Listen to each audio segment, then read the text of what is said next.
what's up? I'm Jeff Reese with Black Lives Matter in Cuyahoga County. We call ourselves the bastards or children of the Black Lives Matter movement because we're not officially connected with the national organization. But we have such a kind of a media savvy. When Trump was here, I was getting calls from places like Canada, Saudi Arabia, Canada, Britain, from the Washington Times, the New York Times. I developed a method called extreme voter education. And I developed the extreme voter education technique for one simple reason. I saw people marching in the streets against Michael Brelow. And that was great because what Michael Brelow did was absolutely nuts. This dude had to know that nothing would happen to him for him to get up on the car and to act the way he acted. And the reason he knew that nothing would happen to him is because he knew that when Judge O'Donnell let him off, the same black people marching through the streets would vote for Judge O'Donnell because he was a Democrat. So the same people marching in the streets because of Michael Brelow voted for the man who let Michael Brelow off because we have voting habits that we need to take a serious look at. We need to reflect on our voting habits. As long as we're going to be uninformed and as long as we're going to be lazy about doing our homework when it comes to voting, they're going to laugh at us. They're going to watch us in the streets. They're going to laugh at us. It's March. We're upset, but they know when November comes, we don't know who to vote for. We put our own sample ballot, and I hate that I forgot to bring one. We made our own sample ballot, which is a bipartisan sample ballot, and we did it for one very reason. Black people have to understand that when children are getting gunned down in the streets, not just blacks, but minorities, and these days you see a lot of white people that are killed by police officers. But we have to understand that when we vote, there's something called the Cleveland Police Patrolmen's Association. The Cleveland Police Patrolmen's Association has a ton of political power. If I'm a judge or if I'm a prosecutor, chances are I'm making $150,000 a year because these folks helped me get into office.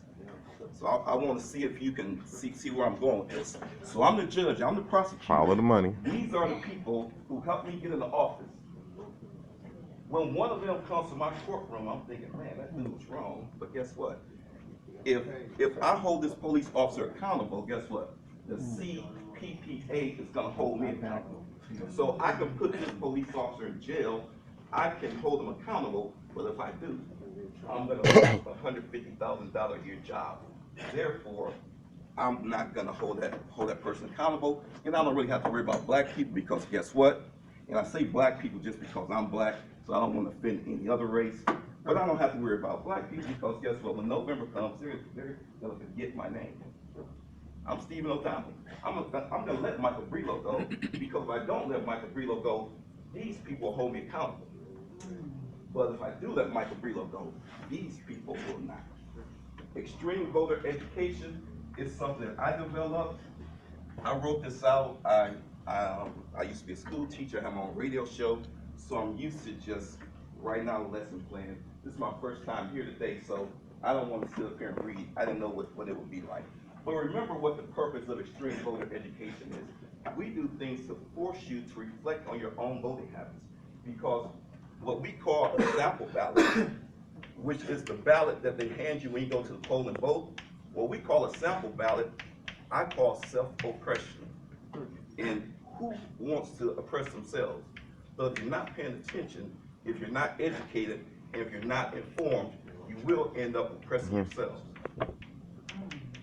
We do different little tricks in order to get people to pay attention to how they vote. Because if you ask people how they vote, most people wouldn't really think about what it is that they do. Al Gore was running for president. A girl next door to me, she gets out, she's going to the poll. I'm going to the poll to vote. She didn't even know Al Gore's running. Oh yeah, who we voting for? Al Gore. Check this out. When she gets to the poll, somebody real nice is going to be there. Because guess what? She doesn't have a clue who's running. Somebody's going to be nice enough to give her this thing. Vote for these people right here. She's gonna think, well, I don't know who's on the ballot. Thank you. But some of these people on this ballot, I'm telling you, the Democratic Party has changed so much that this ballot is controlled by corporate interests.